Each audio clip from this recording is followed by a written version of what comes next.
The morning sun poured softly across the skyline as the tall glass towers of the city caught its light. People rushed into buildings, some with coffee in hand, some already on phone calls, their lives moving fast in the rhythm of business. Among the crowd walked a man who carried himself differently. He was calm, steady, and unhurried. He wore a light blue polo shirt and simple white trousers. Nothing flashy, nothing to attract attention. To most people around, he looked like just another visitor stepping into one of the busiest real estate headquarters in the city. But this was no ordinary visitor. He was the owner. The man who had built this empire from the ground up. The man whose name was written on the legal documents that gave life to the company. The man who, with sleepless nights and relentless determination, had turned a dream into one of the largest real estate firms in the country. Yet today no one recognized him. Not the security team at the door. Not the executives rushing past. Not even the receptionists who greeted everyone else with practiced smiles. It was strange, he thought, how people only see what they expect. They expected the owner to always arrive in luxury cars, dressed in a tailored suit with assistants clearing the way. They expected him to be surrounded by a wall of respect and power. But today he had come alone, quietly, dressed simply. He wanted to see his company not as the CEO, but as a stranger walking through its doors. As he stepped inside, the lobby sparkled with polished marble floors. In the center stood detailed miniature models of luxury villas, apartments, and skyscrapers, projects that had made headlines across the industry. Staff members in crisp suits moved between clients, pointing out features and sealing deals with confident smiles. On the surface, everything looked perfect. But he had learned long ago that the surface rarely told the full story. He walked further, in his eyes scanning not just the models but the faces. He looked at the security guard standing tall at the corner, the receptionist typing hurriedly, the junior staff member nervously carrying a stack of files. These were the real gears that kept the machine running, yet too often they were ignored by the people at the top. "Sir, may I help you?" A voice pulled him from his thoughts. One of the security officers had stepped forward. The man in uniform looked at him with suspicion. "I'm fine," the CEO said calmly, his tone warm but firm. The guard studied him. "Do you have an appointment here?" "No," he answered truthfully with a faint smile. "But I belong here." The guard frowned. It was unusual for anyone to stroll inside without clearance. Before the conversation could go further, another guard joined, this one more assertive. "Sir, you can't just walk around. Please tell us who you are here to meet." Around them, a few employees began to notice. A man in casual clothes being questioned in the middle of the lobby. It was not a common sight in a company where appearances meant everything. Some slowed down to watch. A few whispered, exchanging curious looks. The CEO remained calm. He was not here to embarrass anyone. He was here to observe. He could have ended the confusion with a single line, "I am the owner." But he didn't. Not yet. He wanted to see how his own people treated those they thought had no power. "Sir, I'm going to have to ask you to wait outside," the second guard insisted, his voice firm. The CEO raised his eyebrows slightly, but his voice stayed even. "Is that how you treat all your visitors?" By now, the scene had caught the attention of some higher-level staff. A woman in a beige suit, one of the managers, walked briskly over. Her heels clicked against the floor, her face sharp with authority. "What is going on here?" she demanded. "This man was wandering inside without permission," the guard explained quickly. The manager turned her gaze on him, eyes cold and judgmental. "Who are you? What are you doing here?" For a moment, silence stretched. The CEO looked at her not with anger but with curiosity. He noticed the way her voice carried arrogance, not professionalism. He noticed how her question was not meant to understand but to dismiss. "I'm here to see how things are running," he replied softly. She gave a short laugh, full of disbelief. "Running? You have no business here. This is a restricted area. Security, remove him immediately." The guards moved closer. Gasps echoed from the onlookers. Phones came out. A few employees, sensing drama, began recording the moment. The CEO felt the metal of the handcuffs snap shut around his wrists. The chain clinked as though it carried the weight of every judgment, every assumption that had been cast on him in that very moment. He did not resist. He stood tall, his face calm, his dignity intact. Inside, though, he thought of the irony. The very people who worked under his name, the very company he had built with sweat and sacrifice, was now treating him like a trespasser. As the guards began to lead him away, the manager's voice rang loud and sharp. "Get him out of here. We don't have time for nonsense," the crowd murmured. Some chuckled quietly, some looked uncomfortable, and a few simply shook their heads, eager to return to their routines. And then, he finally spoke words that would change the room forever. He looked around, making sure every eye and every camera caught the truth. His voice was calm, steady, and yet it carried a power that silenced the entire lobby.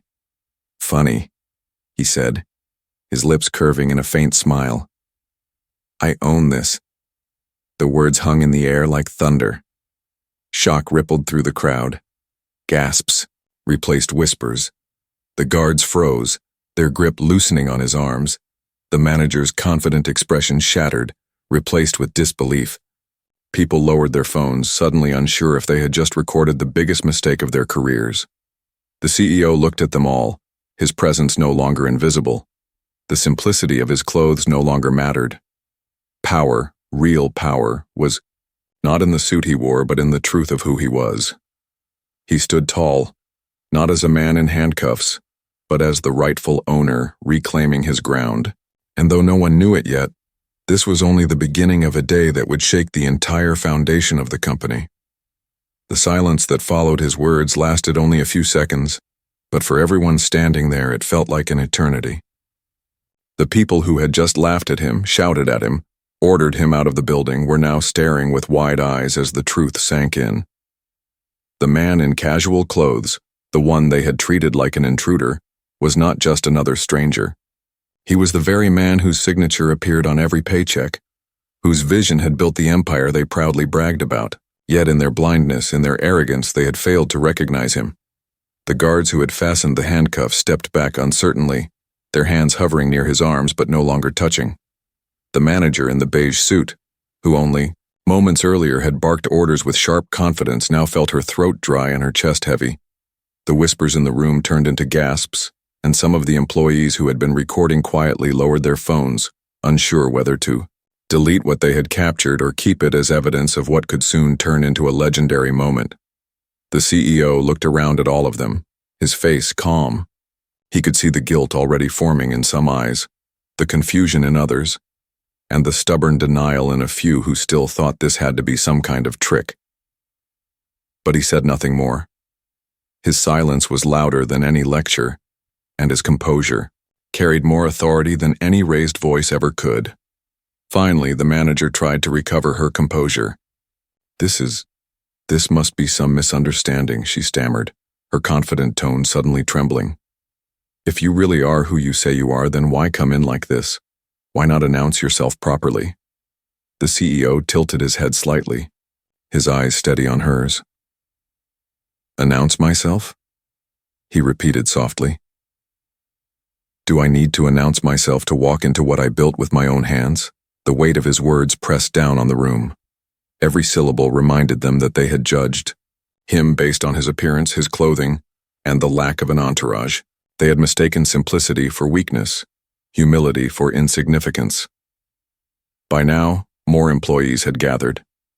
Some peered from the balconies above, others leaned from doorways, their curiosity pulling them closer. The atmosphere shifted from casual, routine to something electric, as though history itself was unfolding before their eyes. One of the guards finally found the courage to speak. "Sir, we didn't know. We were only following protocol." His voice shook slightly, his earlier firmness replaced with hesitation. The CEO nodded slowly, his expression unreadable. "Protocol is meant to protect," he said. "But when it blinds you to respect, it becomes a weapon of arrogance." The guard lowered his head, shame heating his face. The CEO could have ended the moment right there, could have brushed aside the incident and moved on.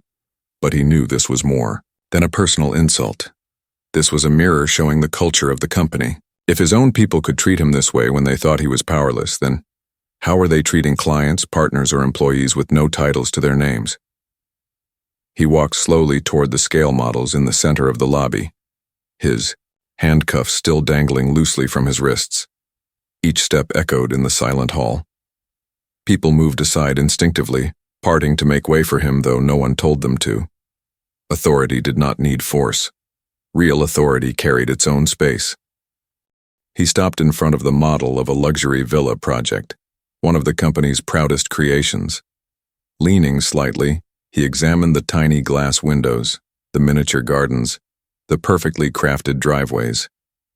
His reflection stared back at him from the glass covering the display. For a brief moment, his thoughts drifted back to the nights he had sketched these dreams on paper, the endless meetings to secure funding, the setbacks that nearly destroyed everything before it even began. He remembered standing alone in empty plots of land that others dismissed as worthless, imagining what could rise there. And now, that vision stood before him in reality, admired by thousands, generating millions. He turned back toward the crowd. This company, he said, his voice calm yet commanding, was not built on arrogance. It was built on dreams. It was built on the belief that anyone, no matter where they came from, could walk into these doors and be treated with dignity. Today I see something different. I see judgment in the eyes of my own people. I see power used to look down on others instead of lifting them up. The words pierced deeper than any scolding. Several employees shifted uncomfortably. Some lowered, their gazes ashamed. Others bit their lips, realizing that they had been guilty of the same behavior in one way or another. The manager tried once again to regain control. "Sir, please understand we didn't know. If we had recognized you—" "Exactly," he interrupted gently. "If you had recognized me. But what about the ones you do not recognize? What about the clients who do not look wealthy enough? The workers who do not dress important enough? Do they not deserve the same respect?" The lobby was silent again. His words were not angry, but they carried a weight no one could deny. The CEO reached down and unclipped the handcuffs with a simple motion, the metal clinking as it fell onto the glass display case beside him. The sound was small, yet it echoed, like thunder through the hall. It was more than just the removal of restraints, it was a symbol, a reminder that power did not come from uniforms or raised voices, but from truth and integrity. He looked around once more, his gaze steady and clear. "This," he said softly, gesturing to the models, the employees, the building itself, "is my house. And in my house, everyone who enters will be treated with respect." With that, he turned and began walking toward the elevators. No one stopped him this time. No one dared. The employees stood frozen, some with shame heavy on their faces, others with admiration dawning in their eyes. For the CEO, the moment was not about revenge. It was about revelation. The disrespect he had faced was not just directed at him. It was a reflection of the deeper cracks within the company's culture. And he knew as he pressed the elevator button and watched the doors slide open that this was only the beginning. In a few hours, the same people who had mocked him would find themselves facing the truth in ways they could not escape. And by the end of the day, the company would never be the same again. The elevator doors closed behind him with a soft metallic sound. But in the silence that followed, his mind was not quiet. The CEO stood tall, his hands relaxed at his sides, his reflection faintly visible in the mirrored surface of the elevator walls. For a moment he simply breathed, calm and steady, yet beneath that calmness burned a deep fire. Not of anger, but of resolve. What had happened in the lobby was no accident. It was not just about a mistaken identity. It was a symbol of something much larger, an arrogance that had quietly spread through the veins of his company. As the elevator rose, floor after floor lit up on the panel. He thought of how this building had once been only a sketch in a notebook, how he had walked on empty land imagining these walls filled with energy and life. He remembered the first contracts he signed, the first team of believers who had joined him. The years of struggle when no one thought his vision could succeed. And now standing here, unrecognized by his own employees, he realized how far the company had drifted from those roots. The doors slid open to a wide corridor leading toward the executive offices. Here, the atmosphere was even more polished. Glass, walls gleamed, expensive artwork lined the halls, and assistants hurried past with tablets in hand, speaking in low voices about meetings, deals, and deadlines. Nobody paid attention to the man walking among them. They saw him as just another visitor, another face that did not matter. It was almost poetic, he thought. The man who had given them everything was invisible to them unless he wore the mask of power they had come to respect. He paused at one of the glass walls that overlooked the city. The skyline stretched far into the distance, towers piercing the sky, roads flowing like veins filled with endless motion. He smiled faintly. Every one of those towers represented a dream, some fulfilled, some still growing. And he had helped build many of them. But the view also reminded him of something else, how easily people forget where they come from when they rise too high. When he stepped into the main executive lounge, a few heads turned. The room was filled with top-level managers and board members in sharp suits, sipping coffee and discussing numbers that seemed larger than life. At the center of the room stood a scale model of an upcoming luxury project, worth billions, attracting investors from across the globe. One of the senior board members, a man with silver hair and a proud posture, frowned when he saw the casually dressed visitor. "Excuse me," he said, his voice clipped and irritated. "This area is not open to the public. Who let you in here?" The CEO met his gaze without hesitation. His voice was soft, but it carried a strength that cut through the air. "I let myself in." The board member narrowed his eyes. "And who exactly do you think you are?" The room grew quiet. Conversations paused. Coffee cups were set down. Eyes turned toward the exchange. The CEO stepped closer to the model in the center of the room. He placed his hand gently on the glass cover, his reflection merging with the miniature buildings inside. He looked around at the faces staring at him, faces filled with suspicion, annoyance, even contempt. Then he spoke. "Who am I?" He let the words linger. "I am the man who dreamed of this company before it existed. I am the one who signed the papers when nobody believed we would succeed. I am the one who mortgaged his own future to build what all of you now call your careers." He paused, his eyes sweeping across the room. "I am the owner, and today I came not to be recognized by my clothes, but to see how you treat a man when you think he is nobody." The words hit like a storm. Some gasped openly. A few board members exchanged nervous glances, their faces draining of color. Others stiffened as if unwilling to believe. The silence that followed was heavy, pressing down on every person in the room. The silver-haired board member's jaw tightened. "This is absurd," he muttered, but his voice lacked the confidence it had carried moments earlier. The CEO's gaze settled on him. "Is it absurd?" he asked softly. "Or is it uncomfortable because the truth has walked into the room?" Behind him, whispers spread quickly. Assistants and staff who had gathered at the edges of the room now realized what was happening. Phones once again began to rise, recording discreetly, because everyone knew this moment was no ordinary meeting. This was history being written. The CEO straightened his shoulders, his presence commanding without the need for a raised voice. "For years I have trusted this company to uphold the values we were built on: integrity, respect, service. But what I saw today in my own lobby tells me something different. It tells me that arrogance has replaced respect, that appearances have replaced dignity. And if this is how you treat the man who owns this company, then I can only imagine how you treat those who come here seeking opportunity, partnership, or simply a fair chance." Some heads lowered in shame. Others stared defiantly, unwilling to admit their guilt. But the impact of his words was undeniable. They cut through the polished surface and exposed the cracks beneath. The CEO walked slowly around the room, his hands clasped loosely behind his back, He stopped beside one of the younger managers who looked both nervous and curious.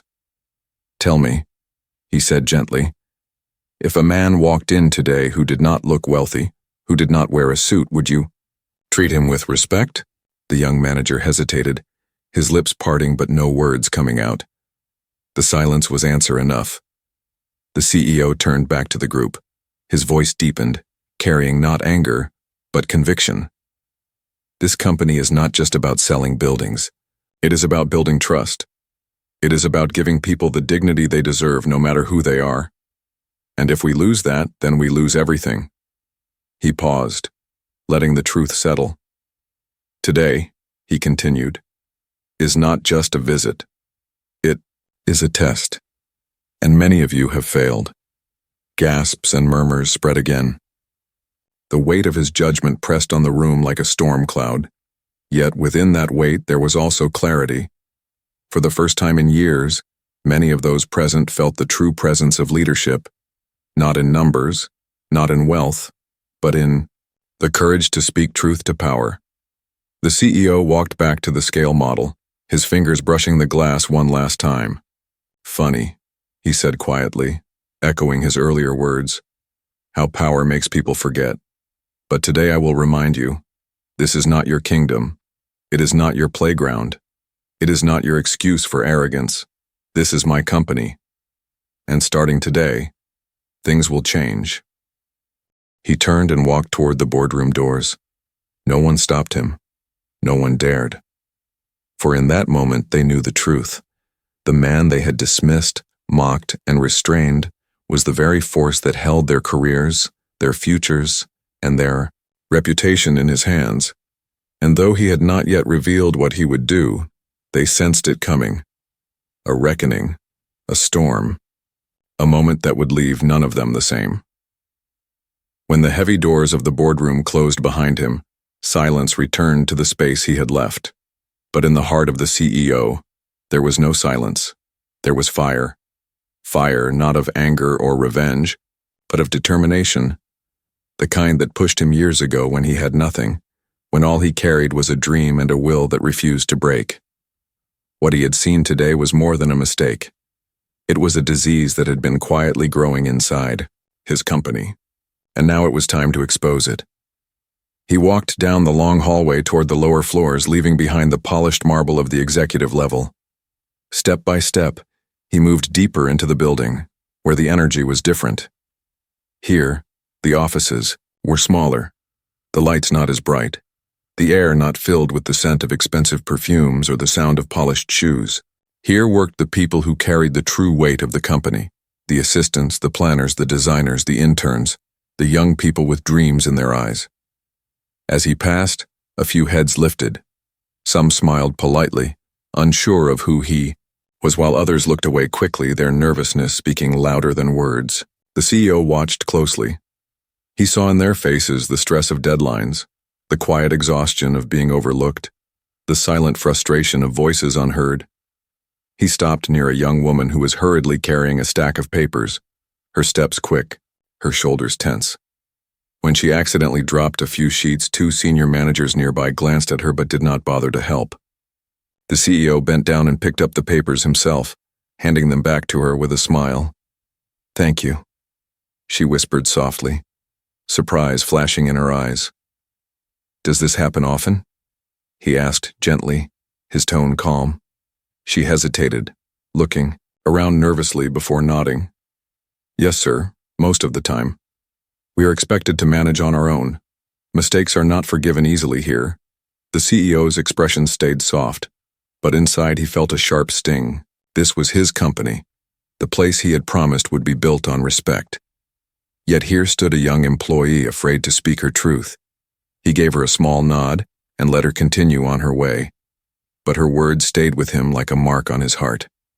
Further, down the hall he overheard two junior designers speaking quietly at their desks.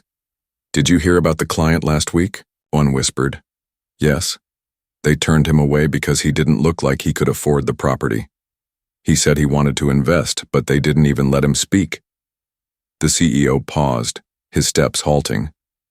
Every piece of the puzzle was falling into place.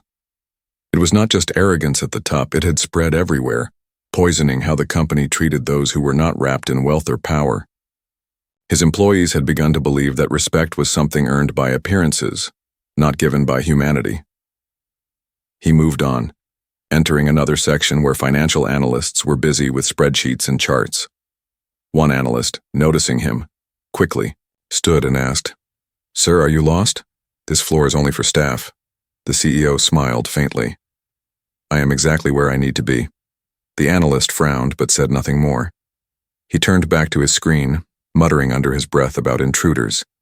The CEO watched for a moment, his eyes lingering on the numbers displayed, budgets, profits, and bonuses. But what caught his attention most was a small note scribbled on a piece of paper pinned beside the desk. "Remember, numbers are people." The CEO's lips curved in the faintest smile. Somewhere among all this arrogance, there were still seeds of truth. Seeds that could grow if given the right care. He continued his journey, listening, observing, quietly gathering the evidence he needed. He did not need cameras or investigators. All he needed was to walk among his people and truly see them. In their faces, in their voices, in their silences, the story was written clearly. By midday, he had seen enough. He had witnessed arrogance in the way some managers spoke down to their teams. He had witnessed neglect in the way interns were overworked and overlooked. He had witnessed corruption hinted at in whispered conversations about deals being made outside proper channels. And he had seen fear, the kind of fear that silenced good people because they believed their voices did not matter. The CEO returned to the top floor, his mind clear, his purpose sharp. As he entered his private office, a space untouched, filled with memories of the early days, he closed the door behind him and allowed himself a long breath. On the walls hung photographs of his journey, his first groundbreaking ceremony, his team celebrating their first completed project, his mother cutting the ribbon of their first office. Each photo was a reminder of why he had started all this. To build not just buildings, but a legacy of respect and dignity. He sat at his desk, pulled out a simple notebook, and began writing. Not numbers, not financial strategies, but names. The names of people he had seen in the last few hours. The young woman with the papers, the junior designers with quiet frustration, the analysts with notes of truth pinned to their desks, and also the names of those who had shown arrogance, who had mocked, who had dismissed without listening. This list was not just a record, it was the foundation of the change to come. As the sun dipped lower in the sky, the CEO knew it was time. He pressed a button on his desk phone and gave a single instruction to his assistant. "Call an emergency board meeting tonight." The assistant hesitated. "Sir, they will not expect such short notice." "That," the CEO said calmly, "is exactly why it must be tonight." When he left his office and walked toward the grand boardroom again, there was no doubt in his step. The guards who had once handcuffed him now avoided his gaze, shame written on their faces. The employees he had passed earlier now looked at him with something different in their eyes. Curiosity, perhaps respect, perhaps fear. The doors opened, and the board members were already gathering, their voices low, their faces tense. They had heard whispers of what had happened in the lobby, of how the CEO had walked unnoticed through the company, of how he had spoken words that cut deeper than any financial report. He stepped inside, his presence filling the room. He looked at each of them in turn, then took his seat at the head of the table. For a long moment he said nothing. He simply allowed the silence to weigh on them, to remind them of the gravity of the moment. Then, in a voice calm yet unshakable, he spoke. "Today I walked through my company not as a CEO, but as a stranger, and what I saw has shaken me. I saw arrogance where there should be humility. I saw fear where there should be courage.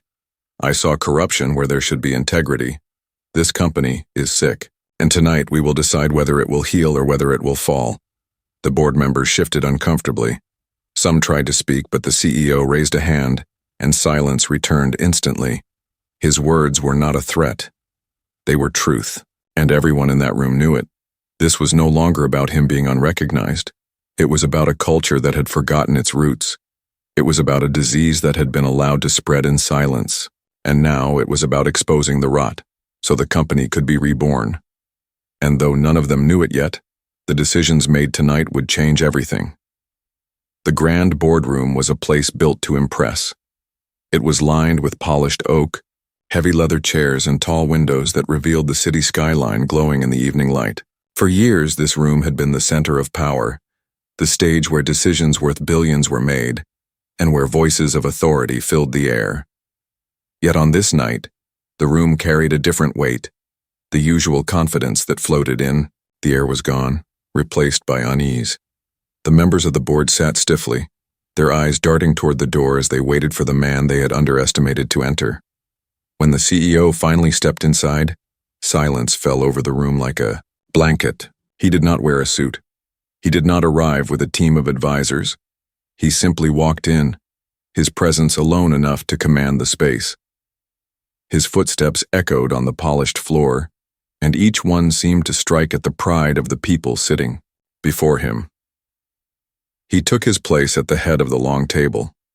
He did not need to raise his voice to establish authority. The quiet power in his calm gaze was more than enough. For a moment he let the silence stretch, forcing every person in the room to feel the weight of their own actions. Finally he spoke. "Today," he said slowly, "I walked into this building the way any ordinary man might.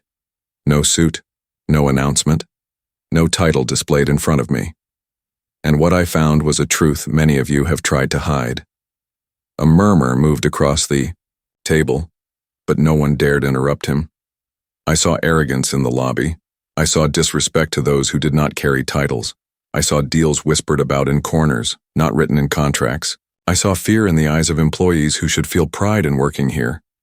And most of all, I saw a company that has forgotten why it exists. His voice sharpened, though it never grew loud. This firm was not built to feed egos. It was built to serve people, to give families homes, to give investors trust, and to give employees dignity. And yet, you have turned it into a stage for power games. The board members shifted uneasily. One man, dressed in a dark gray suit, leaned forward, his face tight with frustration. "With all due respect," he began carefully, "you are exaggerating. We have achieved record profits this year. Clients continue to invest. Employees continue to work. The system is functioning. Surely a few misunderstandings do not mean the entire culture is broken." The CEO looked at him, his expression calm but cutting. "Profit without purpose is failure in disguise. A system that runs on fear is not functioning. It is rotting. And today I have seen the rot clearly." The man sank back into his chair, his argument silenced not by volume, but by truth. Another board member, a woman with sharp features and a tone polished by years of authority, tried her turn. "If there are issues, we can address them with training, with policies, with adjustments. But calling this board into question is not productive. We are the ones who have carried this company forward, while you remained distant." The CEO's eyes narrowed slightly. "Carried this company forward?" he repeated softly. "Tell me, did you carry it forward when you dismissed clients for not looking wealthy enough? Did you carry it forward when interns worked endless hours with no guidance and no recognition? Did you carry it forward when you whispered deals behind closed doors for personal gain?" The woman's face tightened, but she said nothing more. The silence that followed was heavier than any response. The CEO rose from his seat and walked slowly along the table, his hand brushing lightly across the wood as he passed. He stopped behind one of the younger board members, a man who had only recently joined. The CEO spoke softly, but his voice carried to every corner of the room. "I watched you today," he said. "I saw the way you dismissed your assistant when she tried to speak. You waved her away as if her words had no value. Tell me, if that assistant had been your client, would you have done the same?" The young man's face flushed, his eyes fixed on the table in shame. The CEO moved on, stopping next to another board member. "And you," he said. "I heard you mock the security guard for greeting you too casually. The same guard who stands at those doors for hours every day to ensure your safety. What respect did you give him in return? The man's jaw tightened, but he did not speak. He could not. One by one, the CEO called out the failures he had witnessed, not with anger, not with shouting, but with quiet truth that struck deeper than any raised voice ever could. Each revelation was a mirror held up to their faces, and none of them could look away. Finally, he returned to his seat. He leaned forward slightly, his hands resting calmly on the table, his eyes steady on the group. I did not call this meeting to humiliate you. I called it to remind you. This company is not yours. It is not your stage for power or your playground for greed. It is mine. And more importantly, it belongs to the people who believed in it from the beginning. The employees who give their days and nights. The clients who put their trust in us. The families who dream of homes.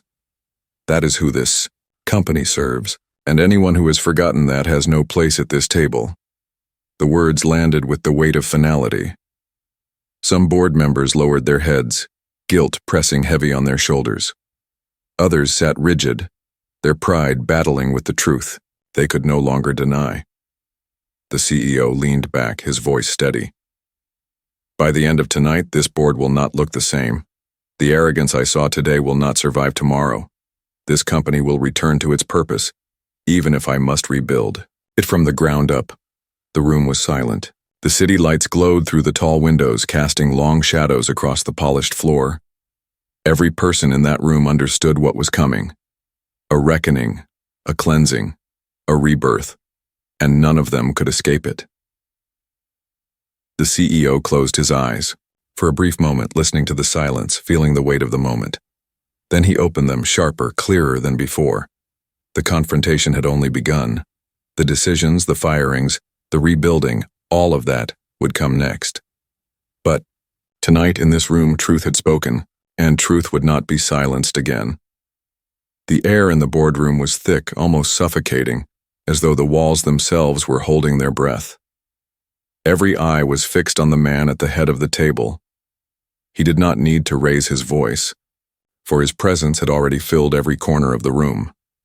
The CEO sat with his hands calmly resting on the polished oak, his expression steady, his words chosen with precision. Tonight would not be remembered as just another meeting. Tonight would be remembered as the night the foundation of this company shifted forever. He looked slowly around the table, his gaze steady on each face, pausing just long enough to make every person feel the weight of his silence. Finally, he spoke. This company, he said softly, was built on trust. Trust from our clients, trust from our employees, and trust from the public. But what I have seen, what I have witnessed today, tells me that trust has been broken. Several board members shifted uncomfortably, but no one dared to speak. I walked into this building as an ordinary man, he continued, and in those few hours I saw enough to know that arrogance has poisoned this company. Greed has blinded many of you, and respect, the very foundation we promised to give everyone who entered these doors, has been lost. He paused, allowing the truth to hang heavy in the air. That ends tonight. A man in a navy suit, one of the most senior members of the board, leaned forward. His tone was careful but defensive. With all due respect, sir, you cannot blame the entire board for a few isolated incidents. We have guided this company to record-breaking profits. We have brought in investors, expanded projects, increased our global presence. The CEO's voice cut him off, calm yet sharp. And what good are profits if the soul of the company is corrupted? What use is expansion if we cannot even respect the people who walk into our lobby? What legacy do we leave behind if our employees live in fear and our clients feel judged? The man sat back, silenced. The CEO stood slowly, his chair scraping gently against the polished floor.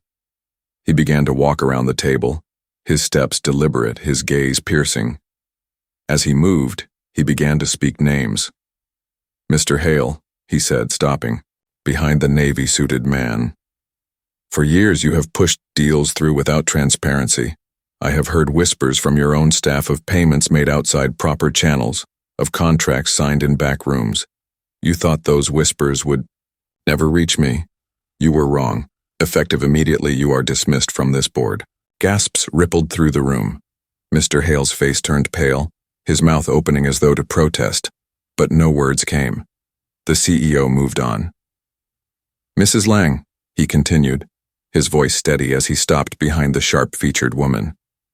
"You have treated your staff with contempt, silencing their voices, dismissing their ideas, crushing their spirit.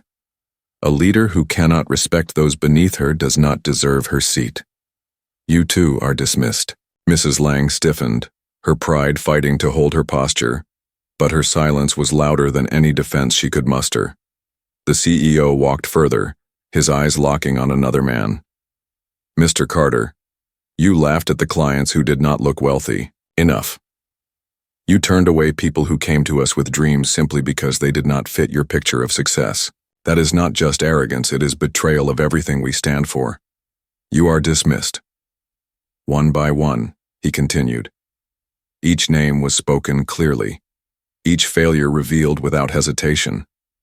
Some tried to defend themselves, but their words fell flat against the truth. Others sat in silence, their shame too heavy to speak. With each dismissal, the room grew colder, yet strangely lighter. The disease that had spread through the company was being cut away piece by piece, and though the process was painful, everyone in the room knew it was necessary. When he finally returned to his seat, several chairs around the table sat empty. The faces that remained were pale, tense, and humbled. The CEO rested his hands on the table once more, his voice calm but firm. "This was not easy," he said. "I did not build this company to destroy careers. But I will not allow arrogance, greed, and disrespect to poison what we created. If it means rebuilding this company from the ground up, I will do it. If it means standing alone, I will do it. But I will not watch silently as everything we built is destroyed from within." He looked around the table at those who remained. "For those of you still here, understand this clearly. Your place is not secure because of your title. It is secure because of your integrity. If you forget that, you too will lose your seat." The silence that followed was absolute. No one dared move. No one dared speak. The weight of his words pressed into their very bones. Finally, he rose once, again walking toward the tall windows at the end of the room. The city stretched out below, glowing with lights, alive with movement. He placed his hands lightly on the glass, his reflection merging with the city beyond. "This company will rise again," he said quietly, but his voice carried across the room like thunder. Not as a playground for arrogance, but as a beacon of respect, dignity, and service. "We will rebuild, not just our projects, not just our profits, but our purpose. And when we do, this company will stand taller than ever before." He turned back toward the board, his gaze sharp, his presence unshakable. "Those who cannot rise with us will fall away. That is the law of truth, and truth will not be silenced."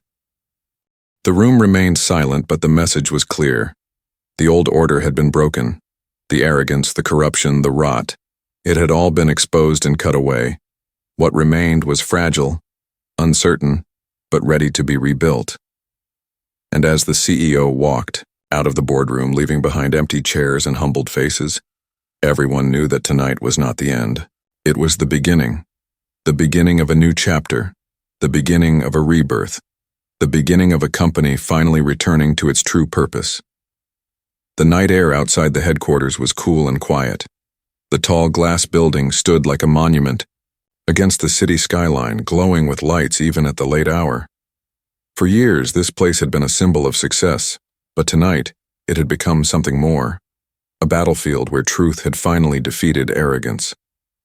Inside, the echoes of the CEO's words still lingered in the boardroom, heavy on the hearts of those who remained. But as he stepped out of the room and into the wide corridors, his own heart carried something different. It carried resolve. It carried hope. It carried the vision of a new beginning. He walked slowly through the hallways, no longer hiding, no longer unrecognized. Every person he passed now knew who he was. They had seen the news spread like wildfire, employees whispering, messages flying across phones, eyes widening as they realized the man they had dismissed, mocked, even restrained in the lobby, was their true leader. Some looked at him with awe, others with shame, and a few with tears in their eyes. But no one looked at him as a stranger anymore. The CEO stopped at the lobby, the same place where hours earlier he had been handcuffed and humiliated. Now, the atmosphere was entirely different. The receptionist who had looked at him with suspicion before now stood nervously behind her desk, her hands clasped tightly. The guards who had doubted him stood straighter, their faces flushed with embarrassment. Employees who had gathered out of curiosity earlier now stood in respectful silence, waiting to see what he would do next. He looked around the grand hall, at the shining floors, the models of luxury homes, the massive chandeliers. But beyond all of that, he looked into the faces of the people who worked here. Ordinary people, the ones who typed contracts late into the night, who carried files from one floor to another, who answered calls with tired voices but never lost professionalism. For too long, their value had been ignored while the people at the top basked in arrogance. That would no longer be the case. He stepped into the center of the lobby, his voice calm yet carrying across the space. I came here today dressed as a visitor, not a CEO, and what I saw opened my eyes. Too many of you have been made to feel small. Too many of you have been silenced, overlooked, dismissed. That ends today. Whispers rippled through the crowd. This company will no longer belong to arrogance, he continued. It will belong to those who give it life. Every employee who walks through these doors matters. Every client who trusts us matters. Respect will not be reserved for titles or suits. Respect will be the foundation of everything we do. For a long moment, no one moved. Then, slowly, people began to clap. At first, softly, hesitantly, but then louder, stronger, until the sound filled the lobby like a rising wave. Some clapped with relief, others with hope, and a few with tears streaming down their faces. For many, this was the first time they had felt truly seen by the man at the top. The CEO nodded, acknowledging their applause, but he did not bask in it. He knew applause was not the goal. Change was, and change would take more than words. It would take action. The following days moved, like a storm. News of the boardroom shakeup spread beyond the company walls and into the city, then across the country. Headlines spoke of the CEO who had walked into his own empire disguised as a stranger and fired the corrupt board within hours. Investors were shocked, clients were intrigued, and employees were awakened. Some feared instability, but many more felt a new sense of hope. Inside the company, changes began immediately. The empty board seats were not filled with the usual polished faces from elite circles. Instead, the CEO invited fresh voices, leaders who had proven integrity in smaller roles, people who had worked their way up through honesty and effort. He brought in advisors who valued ethics as much as profits. And most importantly, he opened channels for ordinary employees to share their voices. He held open forums where assistants could speak alongside managers, where interns could present ideas directly to leadership. At first, the employees were nervous, their voices trembling as they spoke, unsure if their words would truly matter. But when the CEO listened carefully, nodded with respect, and implemented real changes based on their input, confidence began to bloom.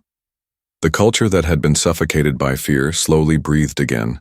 The lobby, once a place of judgment, transformed into a place of welcome.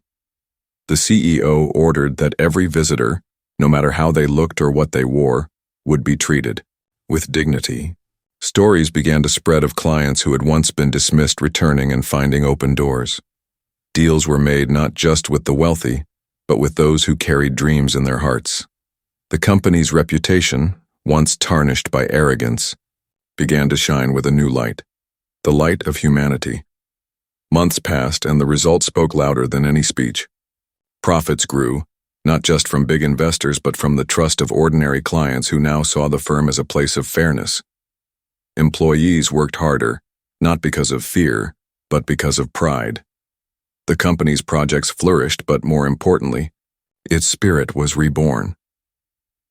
One evening, long after the transformation had begun, the CEO stood once again by the tall windows of his office, gazing at the city skyline. He thought of the journey, the humiliation in the lobby, the confrontation in the boardroom, the firings, the rebuilding. It had been painful, but necessary. He knew now that leadership was not about sitting at the top. It was about walking among the people, seeing through their eyes, feeling through their struggles. It was about remembering that respect is the true currency of any company. As he stood there, his assistant entered quietly. "Sir?" she said softly. "There's something you should see." She handed him a letter. It was from the young woman who had dropped her papers in the hallway weeks ago. In the letter, she wrote about how she had once felt invisible, how she had been afraid to speak, how she had thought her work meant nothing. But now, she wrote, she felt proud to be part of the company. She felt respected. She felt seen. The CEO read the words slowly, his eyes softening. He placed the letter on his desk and looked back at the city. For him, that single letter was worth more than any contract, any skyscraper, any profit margin. It was proof that the company was finally becoming what he had always dreamed it would be, a place where every person mattered.